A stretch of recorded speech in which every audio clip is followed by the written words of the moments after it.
오늘 하나님께서 주신 말씀은 누가복음 22장 1절부터 6절까지 말씀입니다. 같이 교독하도록 하겠습니다. 1절 하나님의 말씀입니다.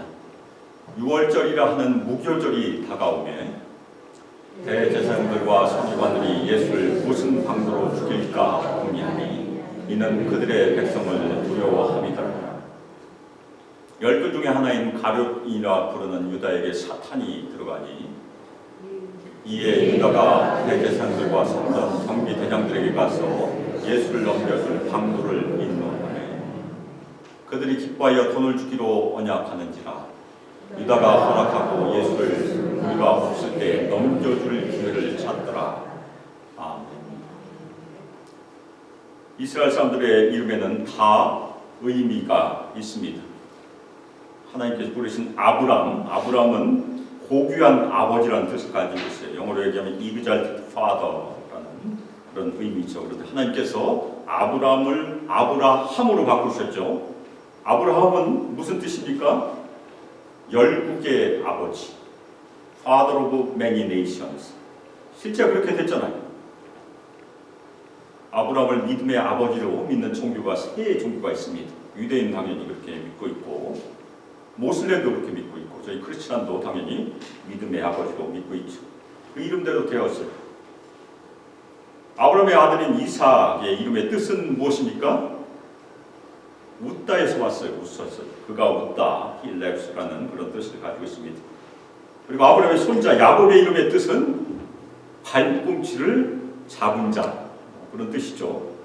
근데 나중에 하나님께서 야곱에게 또 새로운 이름을 주신 것이 지금 이스라엘이라는 나라 이름이 됐죠. 하나님과 겨루어 이긴 자라는 의미를 가진 이스라엘이라는 이름을 주었죠. 야곱의 아들은 몇 명입니까? 12명이에요. 12명. 그 중에 네 번째는 누구입니까? 오늘 말씀에 등장한 이름이죠. 유다예요. 유다. 오늘 꽃들도라는 찬송에서 진짜 그 얘기가 나왔어요. 그 유다의 뜻이 무엇입니까? 찬송, 프레이즈라는 아주 좋은 뜻을 가지고 있어요. 나중에 야곱이 생을 마칠 때 각 아들에게 축복을 합니다. 근데 유다에게는 아주 특별한 축복을 주는데 창세기 49장 8절에서 12절까지 기록이 되어 있어요. 그 중에 10절 말씀을 보면 아주 놀라운 축복이 있습니다. 그 축복은 유다의 후손인 다윗 왕에게 이루어졌어요. 그리고 아브라함과 다윗의 후손이신 예수 그리스도에도 이루어졌어요. 창세기 49장 10절 주가 유다를 떠나지 아니하며 통치자의 지팡이가 그 발에서 떠나지 아니하기를 실로가 오기까지 이르더니 그에게 모든 백성이 복종하리로다. 이게 진짜 이루어진 말씀이에요. 예수님의 12제자 중에도 유다라는 이름을 가진 제자가 둘이 있었습니다. 하나가 아니에요. 두 개. 누가복음 6장 16절에 보면 야고보의 아들 유다가 있었고 그리고 예수를 파는 자가들 가롯 유다 둘이 있었어요. 오늘 말씀은 예수를 배신하고 결국 예수를 팔게 되는 가롯 유다에 관한 이야기. 원래는 좋은 이름을 가지고 있었습니다. 찬송이라는 좋은 이름을 가지고 있었어요. 지금도 아이들을 찬송이라고 짓는 분들이 간혹 있어요. 그런데 가룟 유다는 찬송이라는 이름을 가지고 있었지만 그 이름값대로 살지 못한 사람이라는 아주 중요한 얘기. 하나님을 찬송하지 못했고 오히려 하나님의 아들인 예수 그리스도를 팔아먹은 사람으로 지금까지 기억되고 있지 않습니까? 예수님 오실 때까지 기억될 거예요. 왜냐하면 성경에 기록되어 있으니까. 예수님을 배신하고 판 사람. 그래서 저는 그리스도인들이 아들 이름을 유다라고 안 지을 거라고 생각을 했었어요. 그래서 제가 조사를 해봤더니 옛날에는 짓지 않았어요. 진짜. 그런데 최근엔 점점 주다, 영어로 하면 주다죠. 주다라는 이름이 인기가 올라가고 있대요. 그래서 이게 무슨 일인가? 유대인들은 주다라고 저도 전혀 상관이 없으니까 아마 유대인들이 많이 짓는 것이 아닌가 생각을 합니다. 2013년은 가장 인기 있는 남자 이름 상위 500등 안에 들었대요. 그런데 2018년은 81등이에요. 많이 올라갔어요. 헬라어로는 주다스예요. 주다스. 그런데 그 이름은 별로 인기가 없습니다. 대신에 영국에 가면 주다를 주드라고 많이 부르죠. 유명한 누구죠? 비틀스의 노래 중에 헤이 주드 기억하실 거예요. 그 주드예요.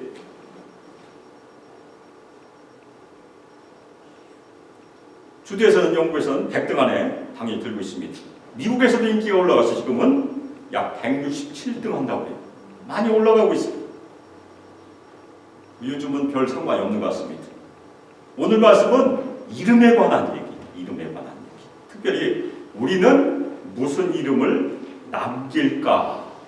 그것을 생각하게 하는 중요한 하나님의 말씀입니다. 오늘 말씀 서두에는 유월절이라는 무교절, 유월절 하면 뭐 6월인가, 준인가 이렇게 생각할 수 있는데 그거 전혀 상관이 없어요. 이스라엘 백성들 하나님께서 애굽에 종된 이스라엘 백성들을 구원하여 주신 날을 기념하는 그 내용이 출애굽기 12장에 기록이 되어 있죠. 그래서 유대인 달력 첫 달이 니산월이고 저희 부활절 때예요. 부활절 때. 올해는 약간 격차가 난다고 합니다. 아주 비슷해요.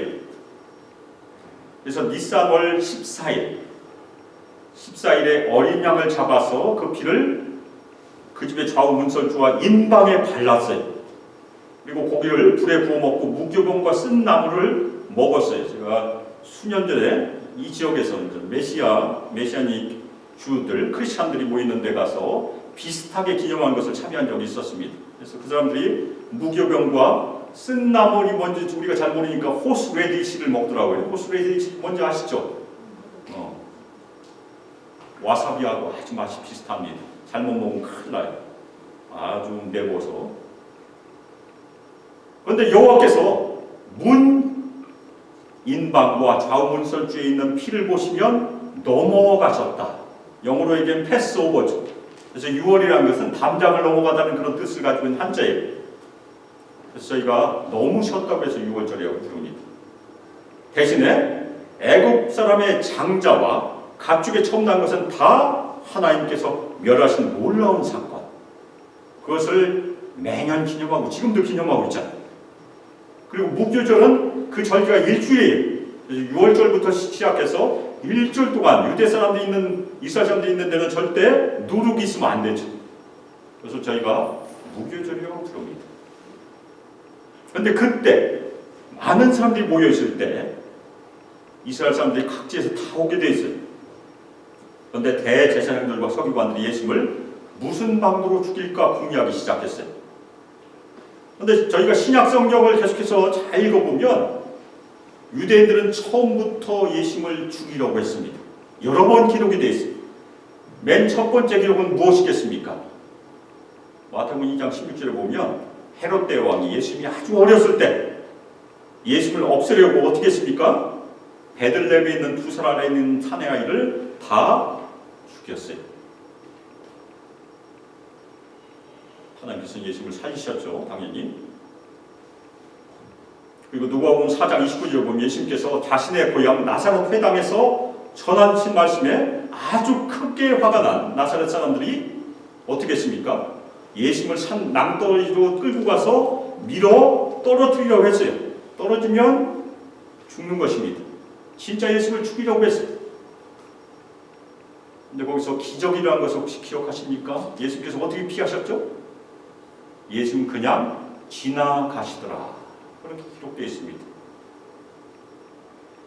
그리고 마가복음 3장 6절에 보면 예수님의 초기 사역에 안식일에 회당에서 손만한 사람, 한쪽 손만한 사람을 치유하셨는데 바리새인들이 헤롯 왕과 함께 예수님을 어떻게 하면 죽일까 의논하였어요. 바리새인과 헤롯 왕은 아주 다른 당파예요. 서로 어울리지 않아요. 근데 그들은 공동의 적을 발견하게 된 것입니다. common enemy. 그래서 공동의 적인 예수님을 없애기 위해서 전혀 다른 당파가 동조하기 시작한 것입니다. 그리고 요한복음 11장에 보면 11장의 중요한 장입니다. 예수님께서 죽은 나사로를 살리신 기적이 기록되어 있어요. 그런데 그 기적 다음에 대제사장들과 바리새인들이 공의를 모으고 상의를 하기 시작했어요. 야, 이 예수라는 사람을 그대로 두면 모든 사람들이 예수님께 가게 되겠다. 만일 모든 사람이 예수님을 따르게 되면 어떻게 됩니까?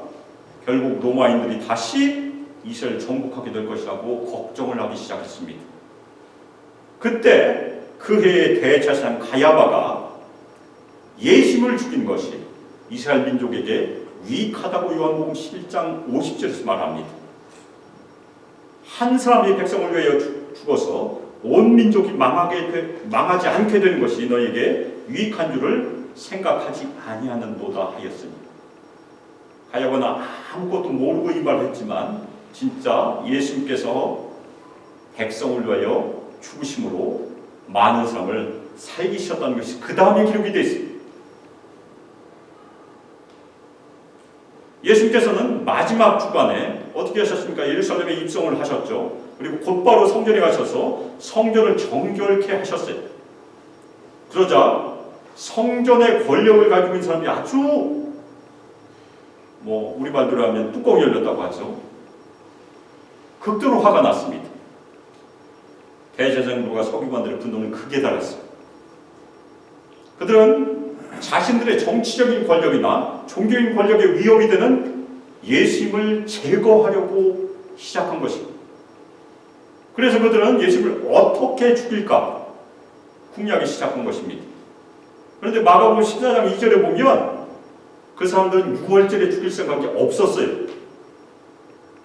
그 이유는 예수님을 따르는 사람들이 많이 있었잖아요. 그래서 갈릴리로부터 따라왔으니까 계속해서 따라왔어요. 근데 만일 예수님을 많은 사람들이 보는 앞에서 체포하고 죽이게 되면 밀란이 일어날 가능성이 있습니다. 밀란이 일어나게 되면 로마 군인들이 당연히 개입하게 됩니다. 그러게 되면 로마의 박해가 시작이 되고 결국 자신들의 권력을 빼앗기게 될까봐 두려워한 것입니다. 그런데 전혀 예상치 않은 일이 오늘 벌어집니다. 이 사람들이 예수를 죽이려고 하지 않았지만 죽일 수 있게 되는 놀라운 사건이 여기 등장을 해요. 10분 중에 하나인 가룟인이라 부르는 유다에게 사탄이 들어갔다고 누가가 기록합니다. 비슷한 말씀이 요한복음에도 있어요. 그래서 가룟이라는 말, 영어로는 이스케리옷이죠. 이 말이 우리는 가룟 사람이라고 해석하기도 하고, 혹자는 자객이란 말, 그것이 시카리오스라는 말이라고 합니다. 아주 비슷해요. 그래서 별명이 아닌가 그렇게 생각하기도 합니다. 그런데 우리가 질문할 수 있어요.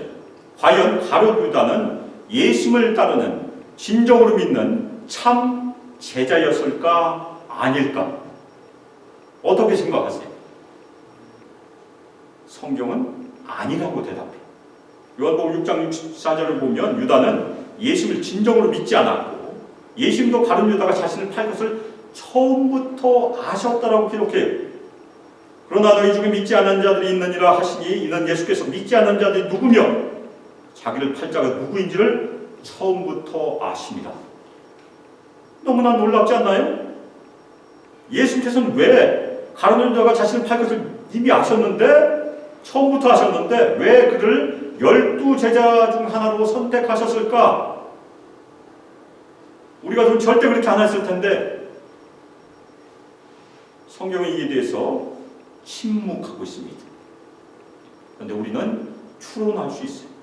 어떻게 추론할 수 있습니까? 누가복음 6장 12절 13절을 보면 예수님께서 12제자를 선택하시기 전날 밤이 새도록 하나님께 기도하셨어요. 누가복음 6장 12절 13절 이때 예수께서 기도하시러 산으로 가서 밤이 새도록 하나님께 기도하시고 밝음에 그 제자를 부르사 그 중에 12를 택하여 사도로 칭하셨으니, 왜 예수님께서는 제자들 택하기 전에 밤이 새도록 기도하셨을까요? 예수님께서는 처음부터 가룟 유다가 자신을 배신할 것을 아셨기 때문에 기도의 씨름이 필요했습니다. 하나님의 뜻을 확인하기 위해서. 아마도 겟세마네 동산의 기도처럼 하셨을 가능성이 커요. 이미 아셨으니까.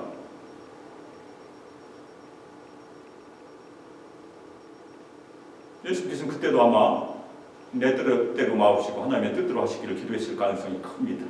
이미 하신 것입니다. 예수께서 침례 요한으로부터 침례를 받으셨습니다. 그때 세 가지 일이 일어나요. 제가 반복적으로 얘기하니까 세 가지 일 무엇입니까? 하늘이 열리고 성령이 비둘기같이 예수님 위에 임하고 그 다음에 하늘로부터 음성이 들렸죠. 어떤 음성입니까? 너는 내 사랑하는 아들이라 내가 너를 기뻐하노라. 아멘. 그 다음에 무슨 일이 일어납니까? 예수는 광야로 가서 마귀, 사탄으로부터 시험을 받게 됩니다. 세 가지 시험을 받죠.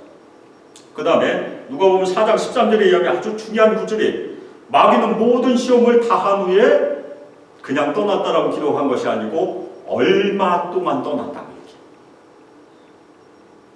얼마 동안. 얼마 동안이라는 것은 무엇입니까? 무슨 얘기예요? 마귀는 다시 온다는 얘기. 마귀가 얼마 동안 떠났다는 말은 마귀가 언젠간 또 예수님을 시험하러 올 것이란 말이에요. 이것을 보통 우리는 이렇게 이해합니다. 예수님께서 겟세마네 동산에서 마지막 기도를 하실 때 마귀고 사탄이 예수님을 마지막으로 시험할 것이다. 그렇게 이해를 많이 합니다. 사탄은 예수님께서 마셔야 할 그 죽음의 잔, 하나님의 진노의 잔을 피하도록 시험을 했을 것이다. 그런데 오늘 말씀에 의하면 사탄의 시험은 그 중간에도 있다는 얘기입니다. 물론 예수님께 향한 것은 아니지만 누구에게 향하고 있습니까? 제자들에게 향해요. 사탄은 전장을 아예 떠났다가 전쟁터를 떠났다가 마지막 순간에 돌아오지 않는 것이 사탄은 항상 그림자 속에 숨어 있다는 얘기입니다. 숨어 있다가 12제자 중에 한 사람인 가룟 유다의 약점을 이용해서 들어왔어요. 예수님을 배신하다. 사탄은 자신의 길로 돌아간 가룟 유다를 이용해서 예수님을 배신하게 하고 예수님을 대제사장들 당국에 팔아넘기게 하는 것이에요. 그런데 사탄이 가룟 유다만 시험했을까요? 다른 모든 제자들 다 시험했어요. 누가복음 22장 31절에 잘 말하고 있습니다. 사탄은 나중에 시몬 베드로의 약점을 이용해 그래서 베드로가 3번 예수님을 모른다고 부인하게 합니다. 그리고 다른 제자들은 어떻게 시험합니까? 다 도망가게 하죠. 예수님은 아주 불쌍한 분이에요. 3년 동안 동고동락했던 제자들이 나 모른다 하고 나 몰라 3번 하고 그 다음에 다 주랭랑을 쳤습니다. 예수님이 그것을 미리 아셨을 것이에요. 저 같으면 그 사람들 데리고 다녀야 하나. 그런데 예수님은 끝까지 데리고 다니시고 그 다음에 마지막에 기도하세요. 너희들의 믿음이 떨어지지 않도록 내가 기도하겠다. 예수님의 기도예요.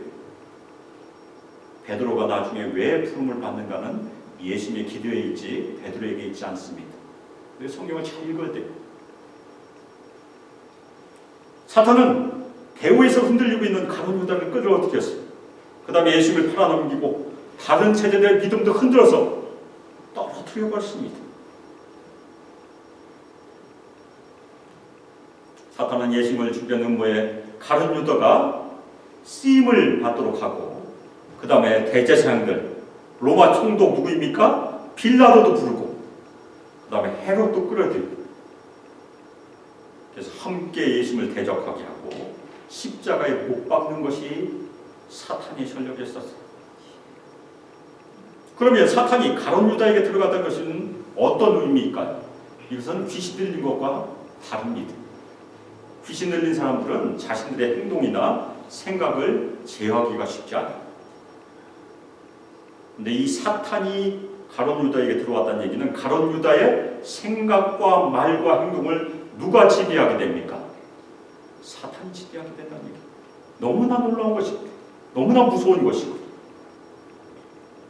그래서 그 즉시 유다는 대제사장들과 성전 경비 대장들에게 가게 됩니다.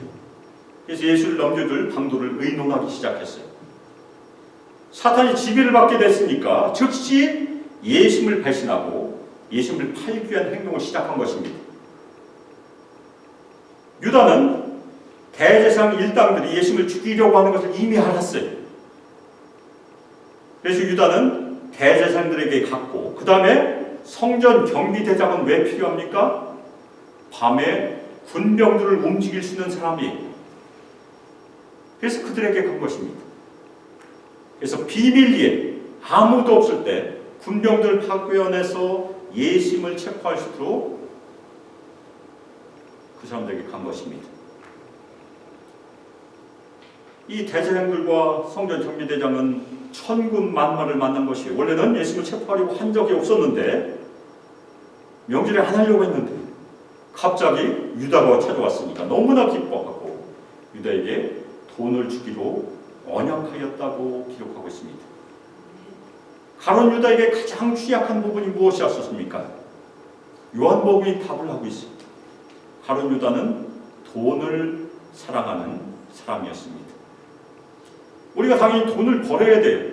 돈을 버는 것과 돈을 사랑하는 것은 천지 차이입니다.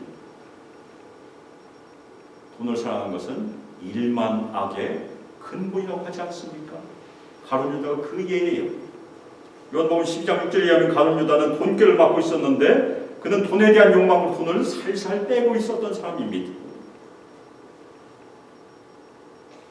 유다는 아마도 배신의 대가를 얻고 대제사장들과 밀당을 했을 것입니다. 흥정을 했을 것이에요. 그 사람들이 은화 10개 줄게 그랬더니 10개 안 돼. 15개 그래서 결론이 어디까지 올라갑니까?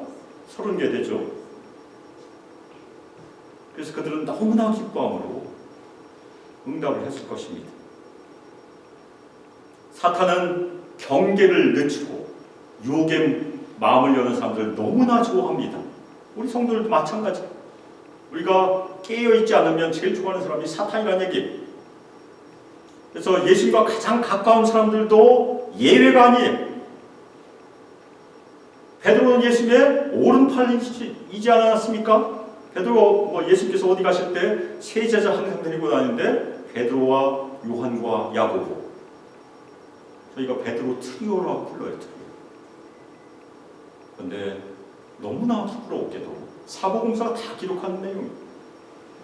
예수님을 모른다고 3번 부인하는 그런 실수를 저질렀습니다. 이에 유다가 허락하고 예수님을 무리가 없을 때 넘겨줄 길을 찾기 시작하였다고 누가가 마무리하고 있습니다. 유다는 예수님을 넘겨줄 좋은 기회, 헬라어로 하면 카리오스라는 말을 쓰는데 그 앞에 유라는 말이 있어요. 유라는 것은 그것이란 뜻이에요. 그 영어로 얘기하면 아주 좋은 기회. 카리오스라는 것은 아주 좋은 때라는 뜻을 갖고 있는 그 앞에 또 좋은 자가 더 붙어 있어요. 절호의 기회라고 저희가 해석할 수 있습니다. 진짜 그 절호의 기회를 결국 만나게 되죠. 무리들께서 조용히 예수님을 체포하고 구금할 수 있는 시간과 장소를 알려주게 되고 유다의 일은 끝나게 됩니다. 우리도 다 이름을 가지고 있습니다. 우리의 이름은 이름에서 그치지 않고 그 사람의 정체성, 아이덴티티를 나타내요. 어떤 면에서는 유대인과 한국 사람들이 비슷해요. 우리 한국 사람들 이름이 굉장히 중요하잖아요. 우리 한국 사람의 특징이 무엇입니까? 이름은 잘못 불러도 용서하지만 성을 잘못 부르면 아주 화가 안 나잖아요. 왜냐하면 그것은 부모님을 모욕하는 꼴이 되는 거니까. 제가 켄터키 있을 때 저보고 간혹 가다가 이웅기가 아니고 김웅기라고 부르는 목사님이 있어요. 장난으로. 그 당시에 김웅기 목사님이 또 있었으니까. 근데 저는 기분이 안 좋았어요. 왜냐하면 제 성이 바뀌었으니까 차라리 이름을 바꾸지. 그건 용서가 돼요. 우리 한국 사람들이 다른 것은 용서해도 이름에 성에 해가 되는 것은 쉽지 않잖아요. 우리의 이름에도 정체성이 당연히 있습니다. 우리가 회개하고 예수 그리스도를 믿음으로 하나님의 자녀가 다 되었습니다. 아멘. 그러면 우리의 이름은 어디에 기록이 되어 있습니까? 믿는 자들의 이름은 생명책에 이미 기록이 되어 있어요. 아멘. 예수를 믿는 우리 모든 성도들 생명책 이름이 기록되어 있음을 확신하시길 주님의 이름으로 축원합니다. 아멘. 우리 부활 번역 개혁 개정을 제가 찾아봤어요. 생명책이라는 말이 몇 번 정도 나올까? 8번 나와요. 시편 69편 28절에 한 번, 구약에 한 번밖에 없습니다. 빌립보서에 한 번, 나머지 6번은 맨 마지막 책인 요한계시록에 있어요. 아주 중요한 발견입니다. 여러분 어떻게 생각하십니까? 우리의 이름이 생명책에 아주 굵은 글씨로 쓰여져 있을 거라고 생각합니다. 그런데 우리가 죄를 지으면 생명책에 기록된 우리의 이름이 조금씩 희미해지다가 죄가 점점 더 많아지면 이름이 아예 없어지게 될까요? 그렇게 주장하는 신학들이 간혹 있긴 해요. 지금도 있어요, 사실은. 그런데 보수적인 신학은 절대 그렇게 생각하지 않습니다. 우리의 이름은 우리가 쓴 적이 절대 없기 때문에 그래요. 우리가 쓰지 않았어요. 우리의 이름이 생명책에 쓰여진 중요한 이유는 우리의 공로가 절대 아니고 어린 양 대신 예수 그리스도의 대속의 죽으심으로 쓰여진 것이기 때문에 지워지지 않아요. 아멘입니까? 아멘. 그리고 생명책은 어디에 있습니까? 지금 땅에 있지 않아요. 하나님께 속해 있습니다. 아멘 하시길 바랍니다. 아멘. 골로새서 3장 3절 말씀처럼 우리의 생명이 지금 그리스도와 함께 하나님 안에 감추어져 있습니다. 아멘. 골로새서 3장 3절 이는 너희가 죽었고 너희 생명이 그리스도와 함께 하나님 안에 감추어져 있습니다. 우리 생명 하나님 나라에 있어요. 지금 만일 우리 모든 성도들이 우리 각자의 이름이 이미 어린 양 대신 예수 그리스도의 생명책에 기록되어 있음을 믿는다면, 우리가 하늘에 이미 속해 있음을 믿는다면 우리는 어떻게 해야 됩니까? 우리는 우리의 이름값을 해야 된다는 얘기입니다. 그것이 성도의 본분이, 우리는 하나님의 자녀답게 생각하고 말하고 행동하여야 한다는 얘기입니다. 행동만이 아니고 우리 생각도 우리가 스스로 제어할 줄 알아야 된다는 얘기입니다. 우리 모든 성도들은 요한계시록 3장 5절 말씀을 마음에 새기고 그 말씀에 합당하게 살아야 된다는 것을 꼭 명심하시길 바랍니다. 아멘. 요한계시록 3장 5절 저희가 같이 읽겠습니다. 위에 화면에 있는 거 같이 읽겠습니다. 이기는 자는 이와 같이 흰 옷을 입을 것이요 내가 그 이름을 생명책에서 결코 지우지 아니하고 그 이름을 내 아버지 앞과 그의 천사들 앞에서 시인하리라. 제가 팬데믹 때 이미 요한계시록을 설교를 다 마쳤습니다. 그래서 제가 2020년 7월 26일 날 요한계시록 3장 1절부터 6절까지가 사대교회 주신 말씀인데 그것을 설교했어요. 그 중에 3장 5절 해석을 다시 제가 소환을 했습니다. 제 컴퓨터에 있으니까. 그래서 하나님 나라의 영원한 상의 첫 번째가 이기는 자는 이와 같이 흰 옷을 입을 것이라는 것이 첫 번째 상이에요. 여기서 이기는 자는 누구입니까? 주님의 말씀에 끝까지 순종함으로 믿음을 지킨 자들이 이기는 자임을 믿으시기를 주님의 이름으로 축원합니다. 아멘. 그 다음에 아직 이기지 못한 사람들이 있을 수 있어요. 이기지 못한 사람들은 기억하고 지키고 회개함으로 돌아오면 돼요. 아직은 기회가 있으니까. 경건함과 순결함을 회복하면 우리는 이기는 자가 될 수 있습니다. 그것이 사대교회예요. 사대교회가 회개했을 것이라 믿습니다. 그래서 이기는 자에게는 흰옷을 입을 것이라고 약속하셨습니다. 하나님 나라에서 영원한 상을 가져오는 경건함과 순결함을 계속해서 지키는 것이 흰옷이에요. 우린 백이민족 아닙니까? 한국 사람들 성경과 너무나 가까워요. 여러모로. 다음으로 예수님께서 뭐라고 약속하셨습니까? 내가 그 이름을 생명책에서 결코 지우지 아니하고 그 이름을 내 아버지 앞과 그의 천사들 앞에서 시인하리라. 놀라운 약속입니다. 중보의 약속. 예수 그리스도는 이기는 자에게 하나님과 함께 영원한 생명을 유지하게 하실 것이고 그 다음에 우리가 다 하나님 심판대 앞에 서게 될 텐데 예수님께서 우리를 위해서 시인하여 주실 것이에요. 우리는 우리의 의로 절대 하나님께 갈 수 없습니다. 누구의 의로 옷을 입고 가게 됩니까? 예수 그리스도의 옷. 예수 그리스도의 의의 옷으로 우리는 옷을 입고 주님께 가게 됩니다. 아멘. 우리가 매일 회개해야 되겠죠. 그렇지만 이 땅에서 생명이 끝날 때 회개를 다 하지 못했다고 걱정할 필요가 하나도 없어요. 우리는 그것 때문에 천국 가는 것이 취소되지 않아요. 우리의 죄 책임은 이미 다 말소되었습니다. 아멘. 그것이 예수님께서 하신 일이에요.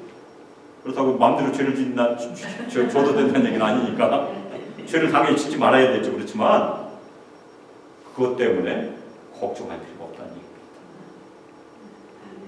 이 땅에서 우리의 생명이 끝나면 이미 우리는 하나님 나라로 그냥 옮겨지게 됩니다. 그것이 하나님의 놀라운 은혜예요. 우리가 스스로에게 질문하시길 바랍니다. 우리가 지금 순종하고 있는 이기는 자인가 아니면 사탄의 유혹과 시험에 넘어가는 지는 자인가? 여러분, 제가 서두에 말씀드렸지만 오늘 말씀 이름이라고 했는데 무슨 이름을 남기길 원하십니까? 호랑이는 죽으면 가죽을 남기고 사람은 죽으면 이름을 남겨야 되잖아요. 우리는 무슨 이름을 남기길 원하십니까? 둘 중에 하나죠. 이기는 자라는 이름 아니면 지는 자라는 이름. 손 들어볼까요? 우리 모든 성도들 이기는 자 이름을 남기시기를 원하시라 저는 확신합니다. 아멘입니까? 그래서 우리가 이기기 위해서는 오늘 대표 기도 때 기도하셨던 거예요. 우리는 말씀과 기도로 늘 자신을 정결하게 유지하고 그리고 말씀으로 우리의 생각과 말과 행실을 늘 제어해야 합니다. 말씀이 무기라는 것이 거기 있어요. 무기는 남에게만 향하면 안 되는 것입니다. 자신에게도 향해야 된다는 얘기입니다. 사랑하는 우리 수막교 성도 여러분, 우리의 이름이 이미 어린 양 대신 예수 그리스도의 생명책에 기록되어 있음을 확신하시기를 주님의 이름으로 축원합니다. 아멘. 기뻐하시길 바랍니다. 아멘. 그리고 우리 모든 성도들 우리 이름이 생명책에 기록되어 있음을 항상 감사하고 아멘. 항상 찬양하고 아멘. 이 땅에서 예수님께 항상 순종함으로 이기는 사람으로 기억되시길 주님의 이름으로 축원합니다. 아멘. 우리는 새로운 신분을 받았어요. 어떤 신분입니까? 하나님의 자녀로 입양된 새로운 신분을 받았습니다. 그리고 예수님의 제자로 부름을 받았어요. 그 소중한 신분에 걸맞게 우리의 생각과 말과 행실에서 하나님의 이름을 거룩히 여김으로 뜻이 하늘에서 이루어진 것처럼 이 땅에서 뜻을 이루는 하나님의 뜻을 이루어드림으로 하나님께 영광을 올려드리는 성도들이 다 되시길 주 예수 그리스도의 이름으로 축복하며 기도합니다. 아멘. 이제는 주 예수 그리스도의 은혜와 하나님의 사랑과 성령 하나님의 교통 교제하심과 우리에게 권능을 부어주시고 충만히 임하시고 우리 모든 성도들 인도하시고 이 땅에서 주 예수 그리스도를 믿음으로 예수님께 엎드려 순종하고 우리의 이름이 이미 생명책에 기록되었음을 항상 감사하고 기뻐하고 이 땅에서 우리의 생명 하나님 나라를 위해서 특별히 우리의 이름이 이긴 자로 기록되기를 늘 소망합니다. 항상 주님께 순종하기를 결단합니다. 우리 수많게 모든 성도들과 청년들과 유주아이들 외에 영원토록 함께하기를 주 예수 그리스도의 이름으로 축복하며 기도합니다. 아멘.